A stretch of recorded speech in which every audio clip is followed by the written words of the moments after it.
Baik Bapak Ibu semua, kegiatan akan saya buka, saya mulai. Assalamualaikum warahmatullahi wabarakatuh. Selamat sore Bapak Ibu semua. Salam sejahtera juga untuk kita semua. Semoga sehat selalu Bapak Ibu dan lancar juga aktivitas-aktivitasnya. Di sore hari ini kami akan melanjutkan kelas best practice untuk di bulan Maret ini di minggu yang ketiga. Ini merupakan minggu terakhir untuk Zoom di kelas best practice ya dari serangkaian acara yang sudah kita laksanakan. Nah, meskipun ini merupakan Zoom yang ketiga atau yang terakhir, tetapi Bapak Ibu bisa melanjutkan melakukan diskusi pembimbingan di grup WhatsApp sampai dengan tuntas. Sehingga seperti yang sudah kami sampaikan di awal bahwasanya kelas ini merupakan kelas laporan best practice yang sifatnya tidak berbatas waktu dalam proses pembimbingan, tetapi dalam proses secara administrasi dan penyampaian materi kita lakukan selama 3 minggu atau 1 bulan ini, gitu ya. Jadi seperti itu Bapak Ibu. Sehingga secara materi Bapak Ibu sudah lengkap. Tinggal nantinya Bapak Ibu meneruskan laporan atau makalah best practice-nya sampai dengan tuntas. Ya, kami akan berikan review sampai dengan selesai. Sehingga mungkin Bapak Ibu di sini ada yang sudah sudah masuk bab 4, sudah masuk bab 5, atau mungkin sudah selesai, atau mungkin masih ada yang di bab 2, atau mungkin ada yang masih juga di bab 1. Jadi tidak masalah. Ya, yang jadi masalah adalah Bapak Ibu tidak melanjutkan. Nah, itu pasti akan sedih ya. Kami pastinya sedih gitu karena harapan kami Bapak Ibu ikut di kelas ini bukan hanya mendapatkan sertifikat tapi laporannya juga selesai gitu ya. Itu harapan kami sehingga produknya selesai, Bapak Ibu bisa mengirimkan atau menggunakan makalah atau laporan best practice ini untuk keperluan yang akan Bapak Ibu lakukan. Misalkan bisa ikut lomba best practice, bisa untuk kenaikan pangkat atau mungkin keperluan yang lain karena setiap orang mungkin keperluannya berbeda-beda. Nah, itu sedikit gambaran untuk pertemuan hari ini. Untuk hari ini seperti biasa ada 2 materi yang akan kita bahas. Yang pertama akan dibahas oleh Bapak Muhammad Suwardi mengenai bagaimana cara menulis pembahasan pelaksanaan dari sebuah best practice. Kemudian nanti akan saya lanjutkan bagaimana menulis penutup dan mengisi lampiran dari best practice. Yang jelas materi-materi ini sudah lengkap kami share gitu ya di bulan Maret ini dan bulan-bulan sebelumnya juga sudah lengkap kami share. Untuk sore ini sesungguhnya untuk Zoom itu kita harapannya adalah lebih banyak diskusi, lebih banyak Bapak Ibu menyampaikan keluhan, kesulitannya di mana, dan mungkin ada pertanyaan yang lain yang sekiranya masih terkait dengan best practice, silakan ditanyakan. Sehingga Zoom ini merupakan suatu wadah untuk kita berdiskusi meningkatkan pengetahuan dan untuk menyelesaikan produk Bapak Ibu bisa gunakan grup WhatsApp. Nah, mungkin itu sedikit gambaran untuk sore hari ini. Selanjutnya langsung saya berikan kepada Bapak Muhammad Suwardi untuk menyampaikan materi tetapi sifatnya adalah highlight sekitar mungkin 10 menit tentang bagaimana menulis bab 4 atau pembahasan dari pelaksanaan best practice. Untuk Bapak Dr. Muhammad Suwardi saya persilakan. Baik, terima kasih Pak Randi atas kesempatannya dan saya buka. Assalamualaikum warahmatullahi wabarakatuh. Gimana kabarnya Bapak Ibu semua? Semoga sehat selalu dan kita tetap belajar, berkarya dan berinovasi bersama Guru Inovatif Indonesia. Harapannya Bapak Ibu pada sore hari ini, Bapak Ibu tetap semangat dan tetap untuk melanjutkan karyanya. Sambil kita belajar sedikit demi sedikit, step by step, Bapak Ibu bisa melanjutkan laporan best practice-nya karena Bapak Ibu lah yang tahu kebutuhan Bapak Ibu, kemudian ingin menjadikan laporan best practice ini seperti apa? Apakah sebagai kebutuhan kenaikan pangkat, apakah untuk lomba, ataukah sebagai bahan untuk menjadikan laporan ini nanti sebagai bahan untuk menjadi jurnal nasional. Itu adalah Bapak Ibu sendiri yang tahu. Nah, kami akan bimbing sampai dengan selesai untuk versi laporan best practice. Nah, untuk minggu ini kita akan bahas kelanjutan dari laporan Bapak Ibu, khususnya pada bagian hasil pelaksanaan dan pembahasan. Nah, hasil pelaksanaan dan pembahasan ini biasanya ada pada bab 4, pada best practice, ataupun tergantung pada versi. Ya, ini tergantung pada versi Bapak Ibu yang kita lihat. Saya perbesar dulu. Ya, ada mungkin Bapak Ibu yang menggunakan pedoman ataupun petunjuk dari lomba.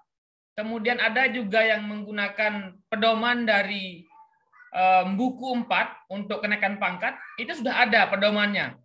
Dan memang dari awal kami jelaskan itu versinya berbeda-beda. Yang harus diingat adalah kemana tujuan Bapak Ibu mengirim laporan best practice, itu yang digunakan pedomannya. Jangan sampai salah pedoman ataupun salah petunjuk. Nah, ini yang harus dipahami sekali lagi. Pada bagian ini, nah, ada yang menggunakan versi pada bab 3, hasil kegiatan ataupun hasil pelaksanaan kegiatan. Ya, ada juga yang menggunakan pada bagian pelaksanaan kegiatan dan hasil kegiatan pada bab 3 dan bab 4. Ada yang menjadikan satu gitu ya. Nah, ini yang coba saja dicermati. Ketika Bapak Ibu menyusun laporan, apakah itu best practice, apakah itu PTK, skripsi, sampai disertasi, wajib Bapak Ibu ikuti pedoman yang ada. Di mana instansi Bapak Ibu dan tujuan Bapak Ibu mengirim laporan itu, itulah yang Bapak Ibu gunakan. Nah, khususnya pada pertemuan ini, saya akan highlight aturan ataupun pedoman yang ada pada buku bab 4 yang Bapak Ibu gunakan sebagai kenaikan pangkat biasanya. Nah, ini biasanya Bapak Ibu gunakan laporan ataupun makalah best practice ini sebagai kenaikan pangkat. Nah, yang pada bagian awal ini kita sudah singgung pada awalnya, pada bagian pertama dulu, kemudian pada bagian kajian pustaka ini sudah kami berikan pada minggu kedua. Nah, lalu pada bagian ini, pada bagian dari hasil pelaksanaan dan pembahasannya. Nih, yang pada bagian ini silahkan sekali lagi kami membuat sebuah kesimpulan ataupun pandangan bahwa bisa Bapak Ibu buat ini adalah pada bagian bab 4 atau bab 3 pada bagian hasil pelaksanaan best practice dan pembahasan. Isinya sudah jelas Bapak Ibu. Nah, cara pemecahan ini masuk juga dalam hasil pelaksanaannya, kemudian nanti ada bagian ini. Ada bagian cara pemecahan masalah kemudian diuraikan, lalu bagaimana hambatan-hambatan serta solusi yang Bapak Ibu tawarkan pada best practice itu. Karena memang sekali lagi best practice ini adalah bagaimana Bapak Ibu bisa menceritakan pengalaman terbaik atau tindakan terbaik Bapak Ibu, lalu sesuatu yang terbaik pasti ada solusi-solusi di sana. Ada cara-cara pemecahan masalah yang bagi Bapak Ibu sendiri itu adalah yang terbaik. Nah, oke, untuk pada bagian ini bisa disimak selanjutnya. Hasil ini adalah silahkan disajikan hasil yang dicapai. Oke, yang pertama, kemudian kendala selama pelaksanaan, lalu cara mengatasi kendala dan dampak positif yang terjadi. Nah, ini ada bagiannya pada bagian hasil. Kemudian silahkan disajikan berdasarkan data, berdasarkan fakta. Nah, data dan fakta itu silahkan bisa didukung dengan narasi, dengan dokumentasi, ataupun dengan mungkin jika ada statistik, oke. Ataupun tabel, grafik, silahkan disajikan dalam bentuk itu. Nah, Ini yang terpenting Bapak Ibu. Pada bagian hasil best practice ini, bagaimana Bapak Ibu menuangkan data itu bisa meyakinkan para pembaca, para pembimbing ataupun para penilai nantinya bahwa hasil ini benar-benar loh, gitu ya. Enggak hanya sekedar Bapak Ibu menuliskan narasi tetapi tidak ada bukti, gitu ya. Nah, silahkan Bapak Ibu, saya berikan tips satu untuk menuliskan hasil pada best practice ini. Silahkan tampilkan narasi penjelasan bahwa Bapak Ibu melakukan apa. Oh, saya melakukan pelatihan A. Oke, itu Bapak Ibu ceritakan dengan kalimat ataupun paragraf. Lalu silahkan juga tambahkan fotonya atau bukti dokumentasinya. Oh, bahwa ini adalah gambar satu kegiatan pelatihan A. Nah, itu ya. Kemudian silahkan juga mungkin nanti ada data gitu ya. Data ataupun data peserta pelatihan A tadi. Nah, silahkan ditampilkan berapa jumlah datanya. Kemudian nanti ada pada hasil, misalkan pada hasil selanjutnya ada grafik ataupun ada statistik, itu boleh juga. Apakah boleh hanya narasi dan foto saja? Boleh. Asalkan itu sudah saling mendukung gitu ya. Yang bahaya adalah tidak berkaitan. Banyak dari data Bapak Ibu yang tidak berkaitan. Yang Bapak Ibu jelaskan adalah kegiatan pelatihan, ternyata dokumentasinya adalah kegiatan pembelajaran. Nah, itu yang kurang. Itu yang kadang diberikan tanda tanya oleh tim penilai ataupun reviewer nanti. Nah, pada bagian isi Bapak Ibu yang ini, setelah Bapak Ibu menjelaskan hasil pelaksanaannya, silahkan selanjutnya Bapak Ibu tampilkan masalah yang dihadapi. Nah, tentu selama Bapak Ibu melakukan kegiatan best practice ini, biasanya ada permasalahan. Nah, permasalahan yang Bapak Ibu hadapi. Masalah apa saja? Bebas Bapak Ibu. Tidak terpaku dari masalah, mungkin masalah pelaksanaan, masalah waktu, masalah sumber-sumber, dokumentasi dan sebagainya. Silahkan dipaparkan apa saja, meskipun itu kecil. Ya, jangan Bapak Ibu berpikir masalah dalam best practice yang Bapak Ibu dapatkan itu harus yang besar. Wah, gitu ya. Enggak juga.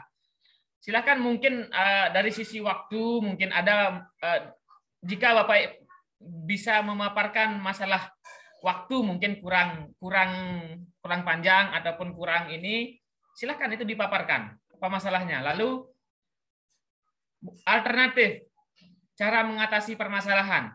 Nah, ini yang harus Bapak Ibu juga berikan satu pandangan atau satu solusi pada masalah yang Bapak Ibu hadapi. Nah, ini oke ya. Lalu, ini ada tipsnya Bapak Ibu. Tipsnya dalam menulis hasil pelaksanaan pada best practice Bapak Ibu. Nah, ini.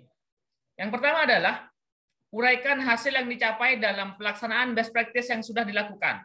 Ya, jadi ini karena best practice ini adalah kegiatan ataupun hal-hal yang pernah Bapak Ibu lakukan, jadinya disampaikan apa yang Bapak Ibu sudah lakukan. Nah, ini. Lalu yang kedua, jelaskan dengan data. Nah, dengan data. Sekali lagi, banyak yang dicari itu data. Mana datanya gitu ya. Ketika saya ingat dulu ada pembimbing saya mengatakan, iya, mana datanya? Gitu kan. Ketika kita berargumentasi saja banyak, tetapi data kita nggak punya. Ya sudah, selesai.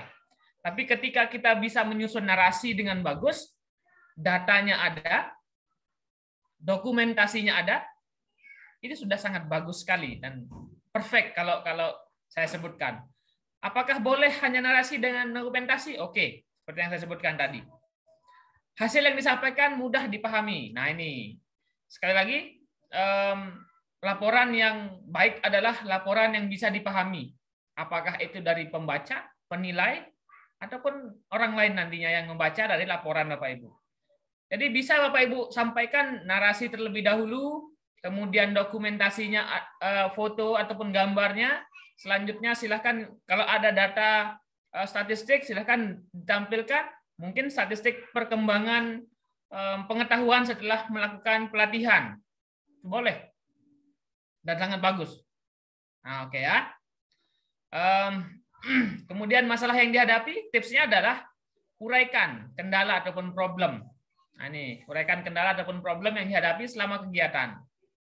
Nah, lalu dirincikan sedetail mungkin masalahnya. Jadi tidak mutlak pada hal yang pokok ataupun besar. Yang masalah kecil juga silahkan dirincikan. Nah, lalu Bapak Ibu silahkan untuk mengatasi masalahnya itu berikan satu solusi ataupun tips, trik, boleh. Bagaimana cara mengatasi masalah itu? Lalu solusi realnya. Nah, jangan sampai solusi ini bisa dikerjakan dalam 1 tahun gitu kan. Solusi real ataupun yang bisa segera dilaksanakan oleh siapa saja yang mungkin suatu saat nanti melakukan best practice yang sama juga ataupun kegiatan yang sama.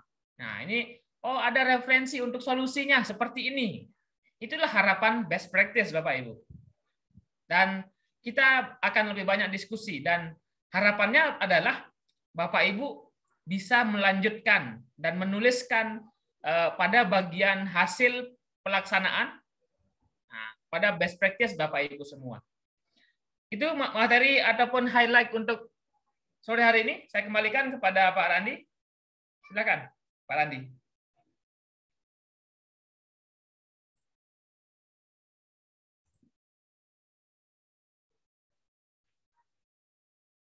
Halo Pak. Baik. Sedikit ada gangguan. Oke, baik. Terima kasih Pak Suhardi atas penyampaian materinya. Kita lanjut, ada sedikit review yang akan saya sampaikan.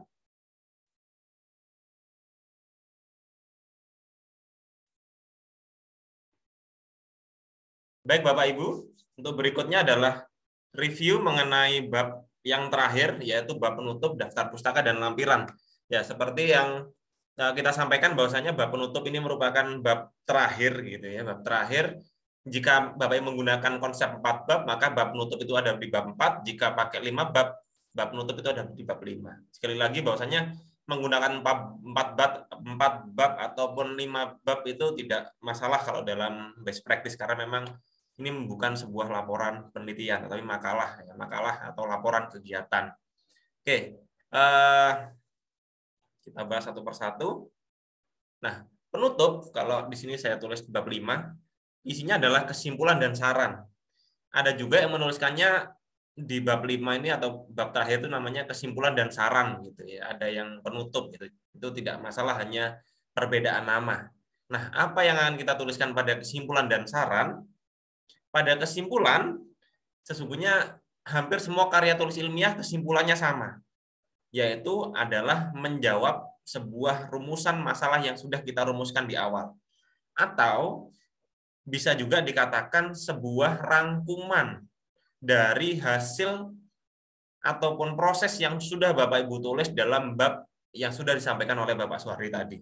Jadi hasil-hasilnya apa saja, kemudian masalah-masalah yang sudah kita perbaiki apa saja, kita rangkum menjadi sebuah kalimat-kalimat yang ringkas gitu ya. Itu adalah sebuah kesimpulan dari best practice. Nah, jika Bapak Ibu menggunakan data-data angka, misalkan ada hasil belajar, misalkan ada skor tertentu, hasil angket dan yang lainnya pada pembahasan, maka dalam kesimpulan angka-angka tersebut boleh digunakan secukupnya, sedikit sekali, atau tanpa data angka pun boleh dirubah menjadi bentuk kata. Jadi dalam kesimpulan itu tidak harus ada angkanya. Ada angkanya boleh minimalis, misalkan 1-2 angka ya. Misalkan kesimpulan dalam pelaksanaan best practice ini antara lain siswa mengalami peningkatan berapa persen gitu ya. Sampaikan angka-angka yang sifatnya inti dari hasil gitu. Jadi tidak perlu sampai membahas lagi terlalu banyak angka-angka pada kesimpulan. Ataupun tanpa data angka juga boleh. Sampaikan bahwasannya minat siswa menjadi lebih meningkat, atau mungkin mengalami mendapatkan prestasi dalam bidang tertentu. Jadi tidak harus dalam bentuk seperti data penelitian yang Bapak Ibu best practice ini, tapi sampaikan hasilnya seperti apa, prosesnya seperti apa, dengan bentuk yang singkat gitu ya. Kemudian berikutnya adalah saran gitu ya. Karena best practice ini lebih simpel daripada laporan-laporan penelitian seperti laporan PTK, PTS dan yang lainnya, maka kesimpulan pun sesungguhnya Bapak Ibu lebih leluasa dalam menyampaikan, gitu. Tidak terpaku data-data. Gitu. Kalau saran isinya apa? Kalau saran adalah isinya harapan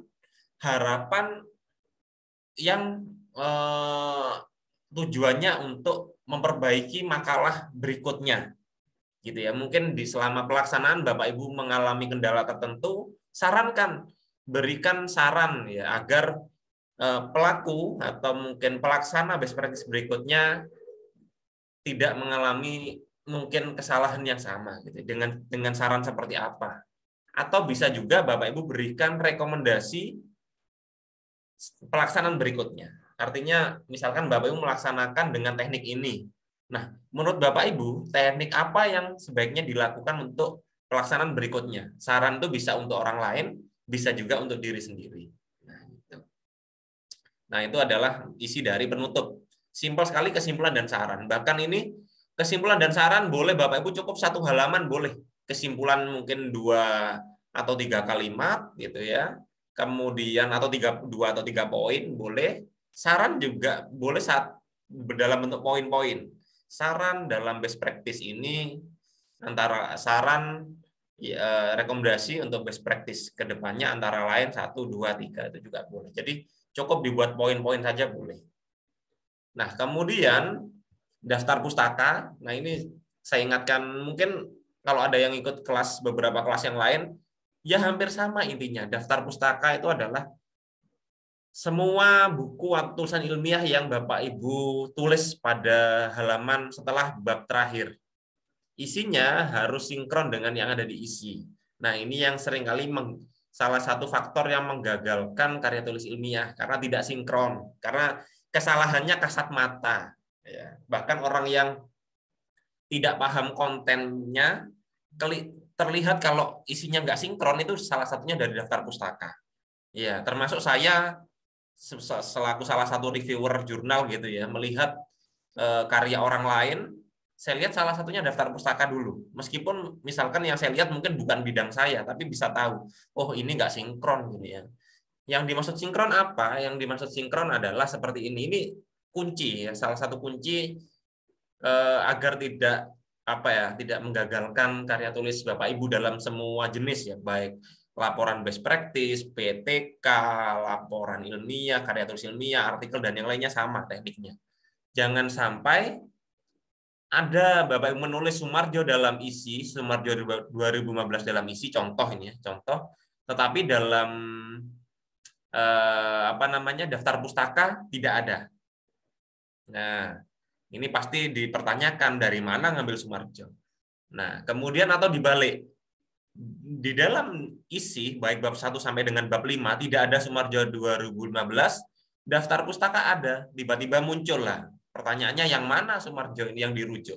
Nah, itu yang membuat seringkali digagalkan. Kalau sampai tidak sinkron, dicek itu ya, mungkin kalau cuma 1 kali kepleset gitu ya, itu mungkin seringkali mungkin penilai, oh mungkin lupa 1 ya, mungkin lupa. Tapi kalau sampai beberapa, ada yang kepleset, ada yang salah, ada yang ini ya, itu nanti dipertanyakan. Pastinya ngambil dari mana ini ya, itu ya. Jadi harap Bapak Ibu cek ya, nanti pasti dikoreksi juga oleh tim kami.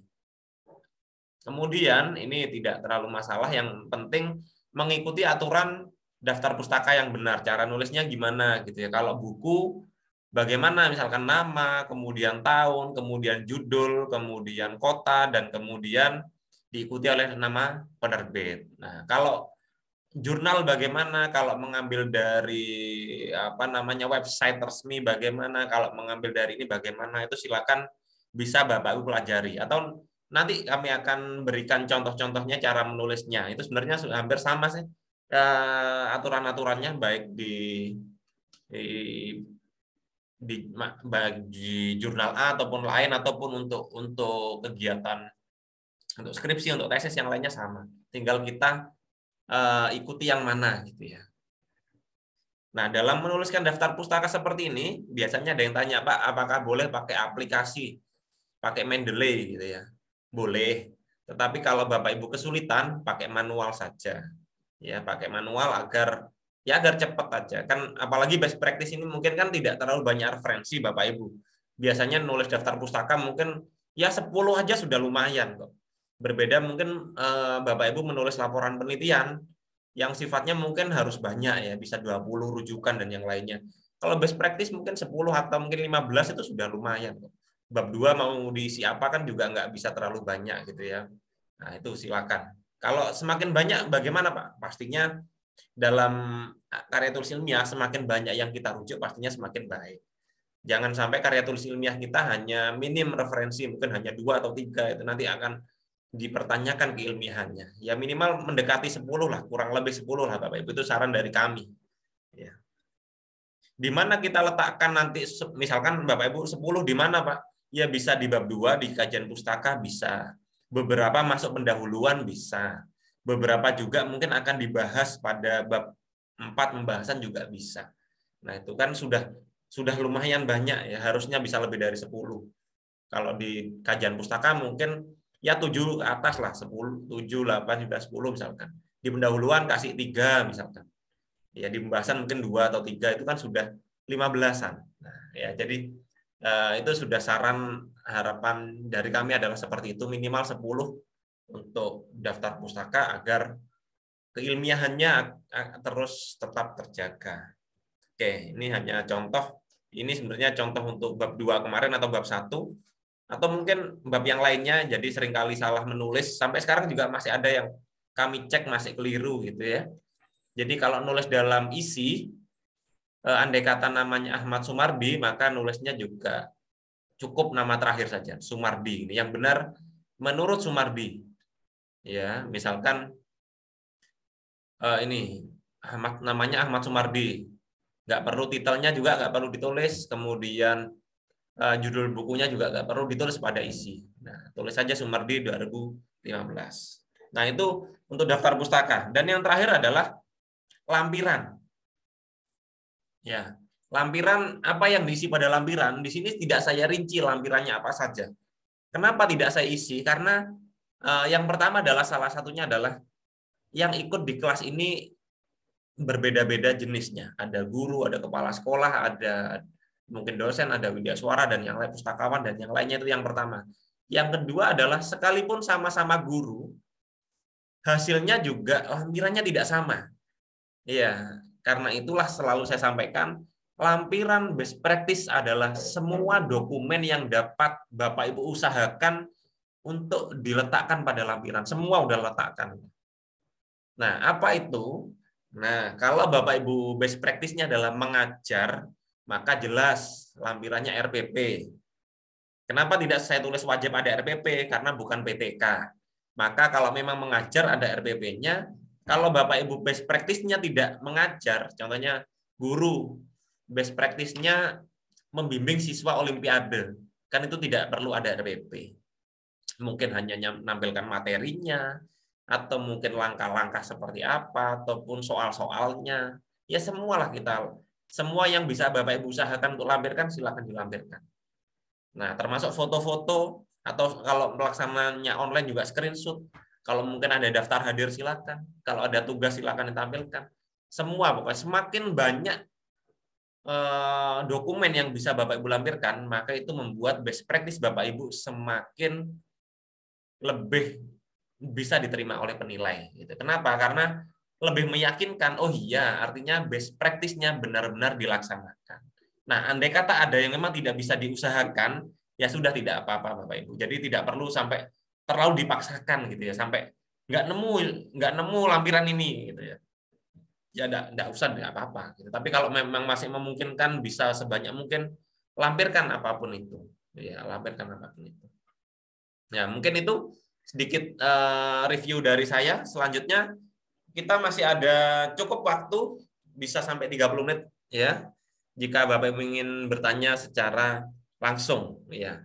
Silakan saya beri kesempatan untuk Bapak Ibu bisa bertanya secara langsung, bisa klik tombol raise hand, atau bisa juga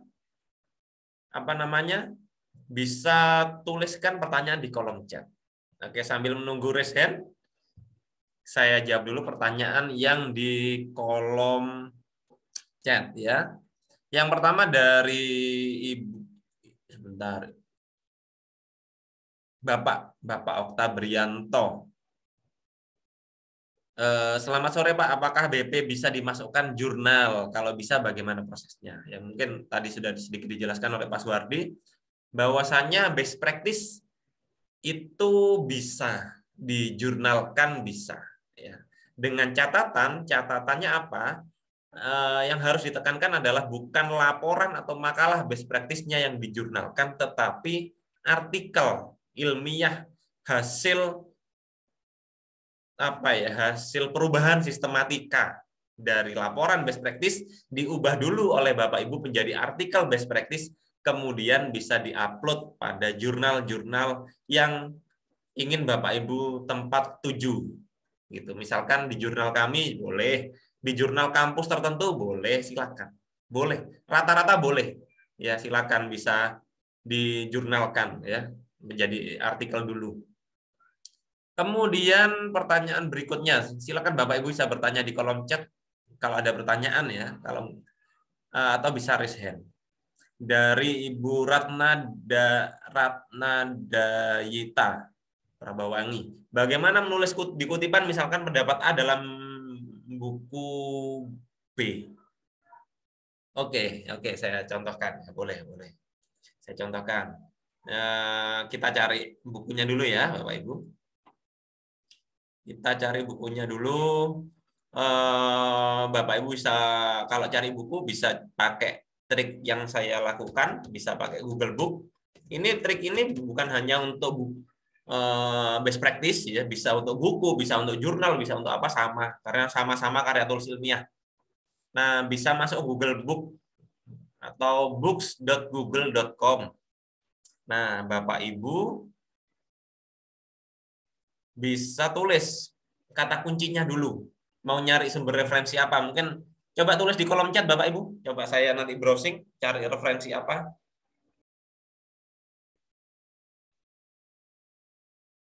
Boleh sambil nulis apa ya? Nggak ada yang menulis. Nah, kalau nggak ada yang.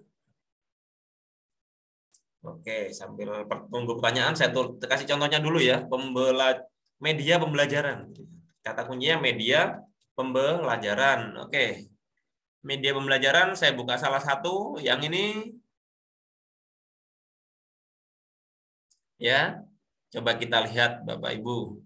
Di sini penulisnya adalah siapa ini? Profesor Dr. Haji Muhammad Rudi Sumiharsono MM dan Ibu Hisbiatul Hasanah SAG MPD. Nah, bagaimana menulisnya? Kita catat dulu ya Bapak Ibu. Rudi Sumiharsono MM. Berarti nulisnya adalah Sumiharsono ya. Sumiharsono nanti. Tahunnya kapan? Tahunnya adalah ini, cetakan kedua April 2018. Maka tahunnya 2018. Oke, kita ingat dulu Sumiharsono 2018 karena berdua ya. Berdua boleh tulis ada macam-macam sih, ada yang nulis langsung DKK, ada yang nulis dua ini boleh. Atau nanti kita anggap Sumiharsono dulu aja, satu aja ya. Nah, ini 2018. Oke, kita mau nyari kalimat yang penting di sini.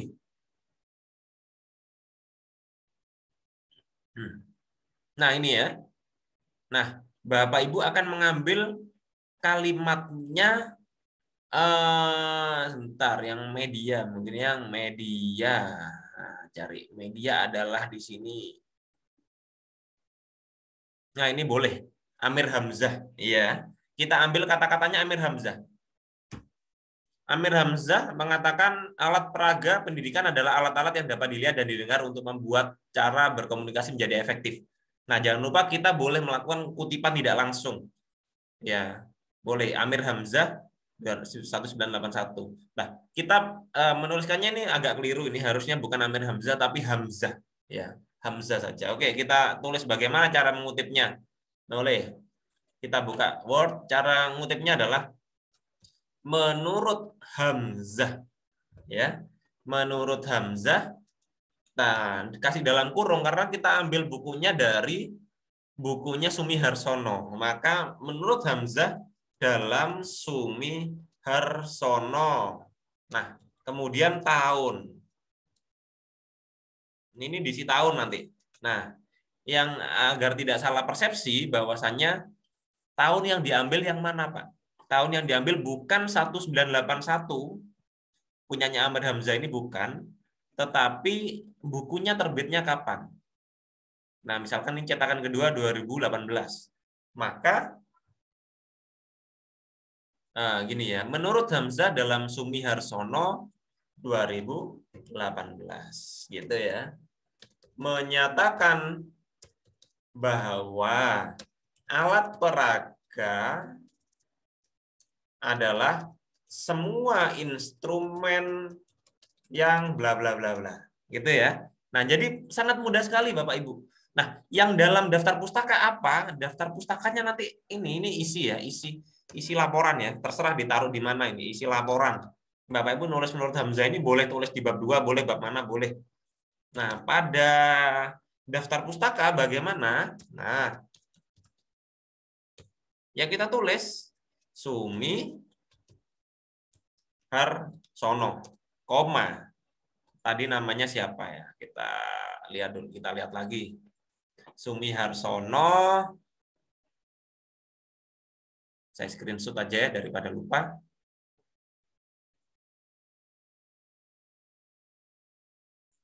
Nah, judul bukunya apa ini tadi ya?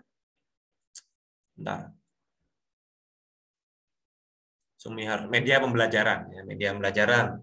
Nah, ini ya, diingat-ingat. Nah, judul bukunya media pembelajaran, kotanya adalah Jember. Nah, sama dengan saya ini, saya Jember. Kemudian penerbitnya adalah mana ya? Oh, ini Pustaka Abadi, penerbit Pustaka Abadi. Nah, gitu ya. Nah, kita ingat-ingat itu. Oke, kita tulis pada sini daftar pustaka apa? Sumi Harsono, Rudi, ya dibalik. Atau ada juga yang konsepnya tidak usah Rudi, Sumi Harsono R juga boleh. Pak, Sumi Harsono Rudi boleh, Sumi Harsono R juga boleh. Titel nggak usah ditulis. Ya. Kemudian tahunnya tadi 2018. Kemudian judul bukunya media pembelajaran. Kemudian nama kotanya Jember. Kemudian penerbitnya adalah CV Pustaka Abadi. Nah, gampang sekali, selesai udah Bapak Ibu, ya. Jadi sudah satu rujukan sudah. Nah, harapannya adalah yang saya harapkan adalah bukan hanya saya sebenarnya ya, ini secara umum ya dalam sebuah laporan disarankan minimal 10 rujukan. Kalau sedikit kurang ilmiah gitu ya, itu sangat disarankan. Nah, ini satu ditulis seperti ini. Nah, saya rasa ini aja dalam waktu berapa menit sudah ketemu, bisa nyari satu gitu ya, Mbak. Nanti silakan dikembangkan yang lain. Oke, itu. Kemudian saya tunggu pertanyaan yang lainnya. Kalau belum paham boleh tanya lagi. Kemudian yang berikutnya adalah dari Ibu Lili, Fadilah. Apakah BP bisa atau boleh dikembangkan ke PTK? Nah, ini tergantung, tetapi lebih kurang tepat, ya. Kenapa kurang tepat? Kalau PTK ini tidak berbalik arah ya, tidak berbalik arah. Kalau PTK, karena PTK itu data-datanya lengkap, Bapak Ibu. Data-datanya lengkap. Kalau diubah jadi best practice itu bisa, karena lengkap data-datanya. Ya, ada data angka, ada data siklus, ada data sembarang lengkap ya. Nah, kalau dibalik nggak bisa. Maksudnya mungkin bisa, mungkin nggak bisa. Kenapa? Karena yang pertama adalah best practice Bapak Ibu belum tentu mengajar. Yang nomor pertama. Nah, kemudian best practice adalah kaitannya tentang pengalaman. Nah, bisa jadi dulu Bapak Ibu tidak pakai siklus mengajarnya. Nah, otomatis kan nggak bisa jadi PTK. Nah, gitu. Jadi dulunya mungkin Pak saya mengajar Pak, mengajarnya dengan teknik ini bagus sekali, gini-gini saya terapkan mendapatkan dampak. Oke, boleh tulis best practice, boleh. Tetapi dibalik jadi PTK boleh apa enggak? Belum tentu bisa karena dulu Bapak Ibu belum tentu pakai siklus. Nah, kalau PTK jadi best practice bisa. Kalau best practice jadi PTK, ya susah gitu ya. Kecuali dulunya sudah niat siklus, sudah niat ini, sudah niat itulah. Tapi kan belum tentu seperti itu Bapak Ibu, ya kan? Karena memang pengalaman belum tentu kita rencanakan dengan teknik seperti PTK. Oke. Kemudian ya, silakan Bapak Ibu, masih kami tunggu pertanyaannya kalau ada pertanyaan. Dari Bu Inaya, BP data awal tidak perlu, Pak. Bebas.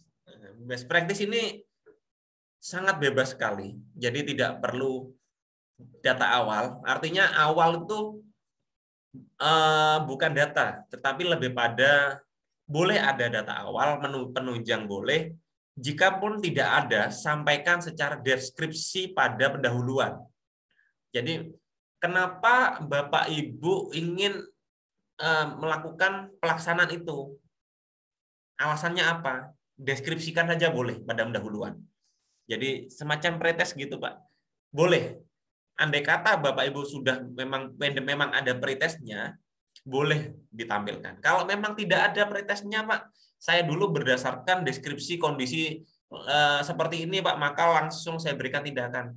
Ini boleh sekali. Karena best practice itu sangat ringan sekali, artinya tidak terpaku dengan ini itu ya, Bapak Ibu. Yang penting merasakan keresahan ada apa, kemudian berikan suatu tindakan terbaik, dan Bapak Ibu mampu menampilkan dampaknya, ya selesai. Langkah-langkah kegiatannya pun Bapak Ibu bebas, tidak harus ikuti alur PTK, tidak harus ikuti alur pengembangan, tidak harus ikuti alur korelasi, ya bebas. Jadi karena kebebasan itulah Bapak Ibu bisa berkreasi banyak hal. Yang penting mampu mendeskripsikan dengan baik langkah-langkah yang Bapak Ibu lakukan dan mampu mendeskripsikan dengan baik hasilnya seperti apa. Itu sudah jadi best practice. Karena itulah best practice kalau dinilai dari angka kredit itu separuhnya PTK, Bapak Ibu. PTK itu kan 4. Kalau best practice itu cuma 2. Kenapa kok sampai separuhnya? Karena memang tidak selengkap PTK, ya, tidak selengkap PTK. Maksudnya PTK harus bersiklus-siklus gitu ya. Kalau best practice bebas, tidak ada aturan. Pelaksananya boleh 1 kali, boleh satu minggu, boleh 2 minggu, karena tidak harus bentuk mengajar best practice-nya. Seorang kepala sekolah best practice-nya bahkan memberikan suatu kebijakan juga boleh. Ya, karena memang memberikan tindakan tertentu. Misalkan kepala sekolah memberikan tindakan hari English Day di hari Rabu, itu silakan, boleh saja. Jadi tidak harus terjun langsung ya. Jadi best practice ini lebih pada praktek-praktek apa yang Bapak Ibu laksanakan.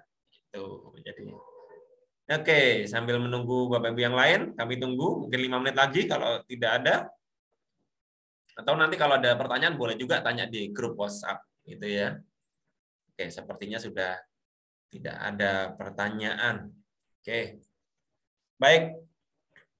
Kalau nanti ada pertanyaan bisa langsung japri saya boleh. Japri Pak Suwardi juga boleh. Nah, ini ya. Apakah best practice itu selalu berkaitan dengan meningkatkan hasil belajar siswa yang berdampak pada hasil belajar siswa? Apakah boleh membuat BP itu isi menceritakan tentang pengalaman guru dalam menerapkan suatu model berdampak hanya pada motivasi saja? Boleh, ya boleh, Kak. Saya selalu tekankan karena begini Bapak Ibu, best practice karena kenapa kok sedikit apa ya mispersepsi di awal, apalagi sebelum Bapak Ibu mengikuti kelas kami, karena selama ini yang cukup populer adalah PTK. Dan PTK identik dengan hasil belajar, meskipun belum tentu ya, meskipun tidak harus hasil belajar. Nah, karena itulah dalam best practice diperluas Bapak Ibu. Bapak Ibu memberikan tindakan tertentu, dampaknya pada motivasi boleh, memberikan tindakan tertentu, dampaknya pada aktivitas, dampaknya pada minat, dampaknya pada apapun itu boleh. Bahkan tidak pada kelas boleh, tidak pada siswa boleh.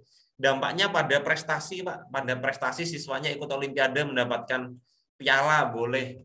Jadi tidak mengukur, Pak. Saya tidak mengukur peningkatan hasil belajar, Pak. Saya cuma lihat mereka lolos olimpiade tingkat kabupaten, Pak. Silakan, boleh Bapak Ibu. Jadi bebas ya. Jadi tidak terpaku pada ini dan itu.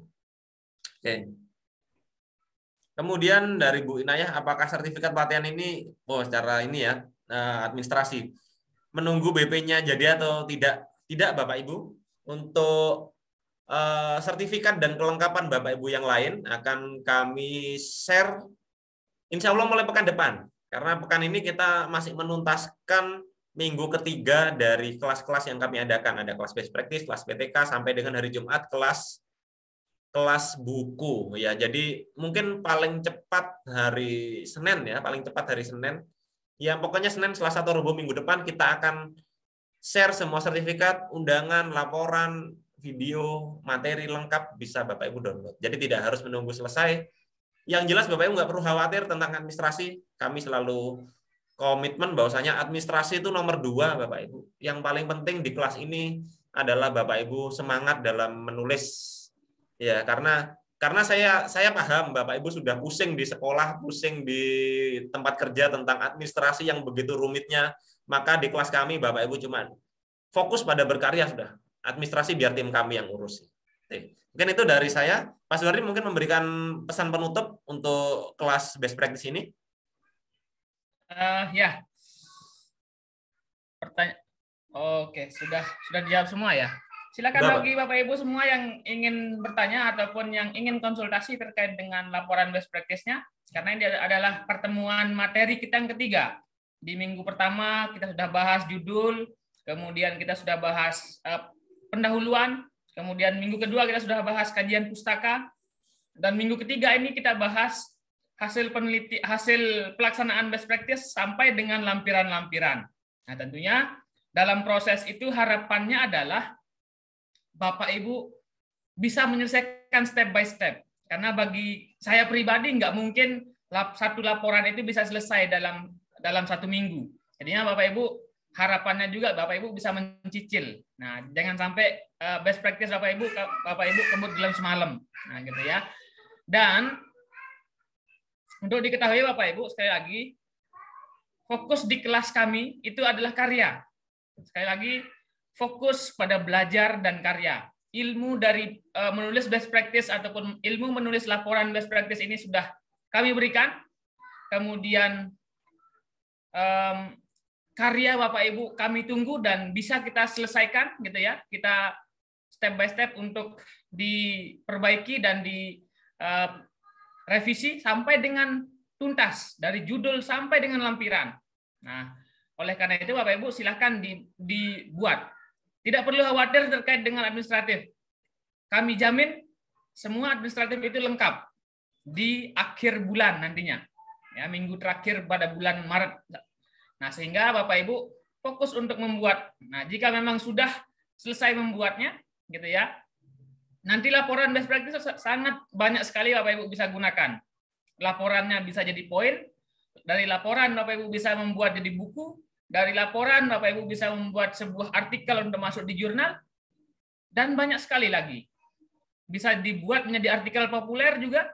Karena artikel populer kan juga adalah istilahnya dari ringkasan best practice gitu ya. Yang pernah Bapak Ibu lakukan. Sangat bagus sekali.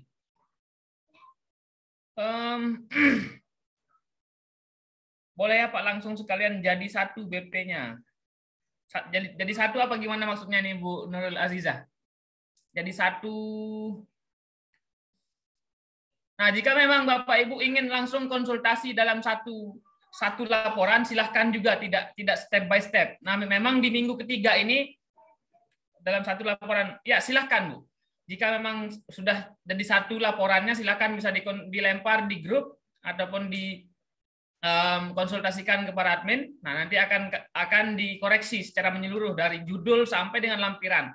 Di mana pada posisi yang mungkin kurang, mungkin perlu ditambahkan, itulah yang kami akan koreksi. Dan harapannya Bapak Ibu setelah keluar ataupun Bapak Ibu sudah menyelesaikan laporan BP dari kelas ini, maka laporan BP ini sudah komplit gitu ya. Jangan sampai ketika sudah masuk ke tim penilai mungkin di PAK ataupun pada lomba Bapak Ibu masih ada kekurangan ataupun ada sesuatu yang secara isi ataupun secara konten struktur itu masih kurang. Nah, itu yang kita akan fixkan di sini. Tetap semangat Bapak Ibu dan lanjutkan untuk karyanya. Karena tanpa karya kita bukan apa-apa. Itu Pak Randi. Baik, terima kasih Pak Suhardi. Itu adalah ya baik Bapak Ibu. Jadi ini merupakan Zoom yang terakhir ya untuk kelas BP Maret. Tetapi seperti yang ditanyakan oleh salah satu peserta bahwasanya meski sudah dapat sertifikat, ya tetap dipantau, tetap Bapak Ibu. Jadi ini komitmen dari kami, komitmen sebuah fasilitas layanan dari kami sehingga Bapak Ibu mungkin bulan ini tidak selesai BP-nya, bisa lanjut bulan depan Bapak Ibu. Tidak perlu registrasi, nggak perlu bayar lagi. Lanjut terus bulan depan bulan puasa, pastinya sambil meningkatkan ibadah gitu ya Bapak Ibu, sambil santai, lebih banyak waktu luang pastinya juga bisa melanjutkan menulis best practice-nya, tetap kami koreksi di grup itu. Ya, habis lebaran pun tetap Pak saya puasa sibuk Pak, habis lebaran saya lanjutkan, boleh. Kami tunggu karya dari Bapak Ibu dan kami review. Yang kami bikin sedih adalah Bapak Ibu berhenti tidak menulis. Ya, itu kami pasti sedih gitu ya. Yang penting tetap semangat Bapak Ibu, sehat selalu, lancar aktivitasnya. Sampai jumpa di kegiatan kami yang lain. Bisa saya akhiri. Assalamualaikum warahmatullahi wabarakatuh. Salam guru inovatif Indonesia.